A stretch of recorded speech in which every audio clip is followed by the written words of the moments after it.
In a faraway mountain village, where the snow falls deep and white, there once lived, all alone, a poor young peasant named Yohei.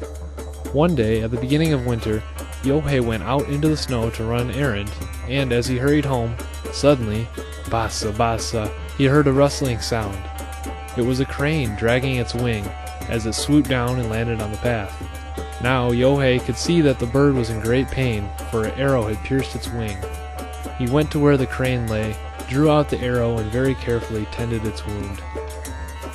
Late that night there came a tapping, hoto hoto, on the door of Yohei's hut. It seemed very peculiar for someone to be calling at that time of night. When he slid open the door to look out there stood before him a beautiful young woman. "I beg you, sir," she said in a voice both delicate and refined, "please allow me to become your wife." Yohei could hardly believe his ears. The more closely he looked, the more noble and lovely the woman appeared. Gently, he took her hand and brought her inside.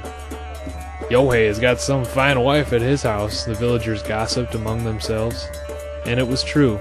The young woman was modest and kind, and she served Yohei faithfully. He could no longer recognize the cold, dreary hut where he had lived all alone. His house had become so bright and warm. The simple Yohei was happier than he could have ever dreamed. In reality, however, with 2 mouths to feed instead of 1, poor Yohei became poorer than he was before. And since it was winter, there was no work to be found. He was very quickly coming to the bottom of what he had stored away. At this point, the young woman had a suggestion. "The other women in the village have some looms upon which they weave cloth. If you would be so kind as to allow it, I should like to try my hand at weaving too." In the back room of the hut, the young woman set up a loom and closed it off with sliding paper doors. Then she said to Yohei, "Please, I beg you never to look in upon me while I am weaving." Tonkara, tonkara, for 3 days and 3 nights the sound of the loom continued. Without stopping either to eat or drink, the young woman went on weaving and weaving. Finally, on the 4th day, she came out. To Yohei, she seemed strangely thin and completely exhausted, as without a word, she held out to him a bolt of material. And such exquisite cloth it was. Even Yohei, who had absolutely no knowledge of woven goods, could only stare in astonishment at the elegant silken fabrics. Yohei took the cloth and set out for town. There he was able to sell it for such a high price that for a while the two of them had enough money to live quite comfortably and pleasantly. The winter, however, stretched on and on, until finally there was very little money left. Yohei hesitated to say anything, so he kept quiet, but at last the young woman spoke up. "I shall weave on the loom one more time, but please let this be the last." And once more, having been warned not to look in on the woman as she wove, the simple Yohei settled down to wait outside just as she asked. This time the weaving took 4 days and 4 nights. A second time the young woman appeared carrying a bolt of cloth, but now she seemed thinner and more pathetic than ever before. The fabric, moreover, was lighter and even more beautiful. It seemed almost to glow with a light all of its own. Yohei sold the material for an even higher price than the first time. "My," he marveled, "what a good wife I have." The money bag he carried was heavy, but Yohei's heart was light, and he fairly skipped as he hurried home. Now the man next door had noticed that Yohei seemed to be living far more grandly than he had in the old days, and he was more curious. Pretending to be very casual about it all, he made his way through the snow and began to chat. Yohei, being a simple and innocent fellow, told the neighbor how his wife's woven goods had brought a wonderful price. The man became more curious than ever. "Tell me," he said, "just what kind of thread does your wife use? My woman's cloth never fetched a price like that. If your wife's stuff is as marvelous as you say, you ought to take it to the capital, to the home of some noble. You could probably sell it for 10 times, or 100 times more. Say, how about it? Why don't you let me do it for you? We'd split the profits right down the middle. Just think of it. We could live out the rest of our lives doing nothing but sitting back and fanning ourselves." Before Yohei's very eyes, gold coins, great and small, began to dazzle and dance. If only he could get his wife to relent. If only he could persuade her to weave again.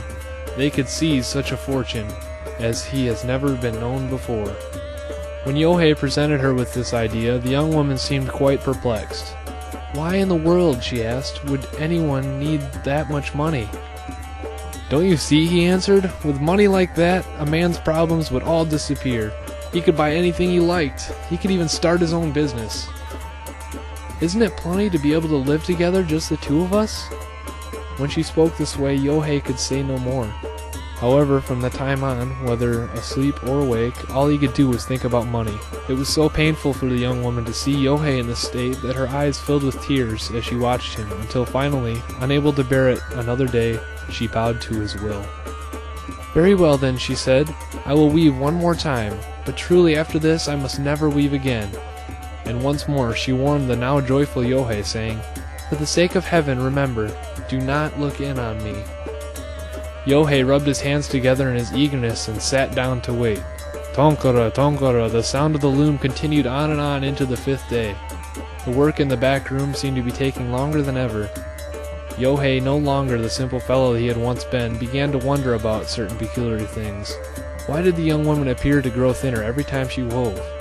What was going on there behind those paper doors? How could she weave such a beautiful cloth when she never seemed to buy any thread?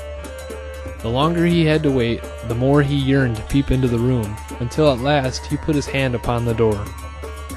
Ah! Came a voice from within. At the same time, Yohei cried out in horror and fell back from the doorway. What Yohei saw was not human. It was a crane smeared with blood, for with its beak it had plucked out all its own feathers to place them in the loom.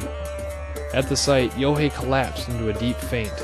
When he came to himself, he found lying near his hand a bolt of fabric, pure and radiantly white, through which was woven a thread of bright crimson. It shone with a light this world has never known. From somewhere, Yohei heard the whisper of a delicate, familiar voice. I had hoped, the voice said sorrowfully, that you would be able to honor my entreaty, but because you looked upon me and my suffering, I can no longer tarry in the human world. I am the crane that you saved on the snowy path. I fell in love with your gentle, simple heart, and trusting it alone, I came to live by your side. I pray that your life will be long and that you will always be happy. Wait! Yohei stumbled in his haste to get outside. It was nearly spring, and over the crest of the distant mountains he could barely discern the tiny form of a single crane, flying farther and farther away.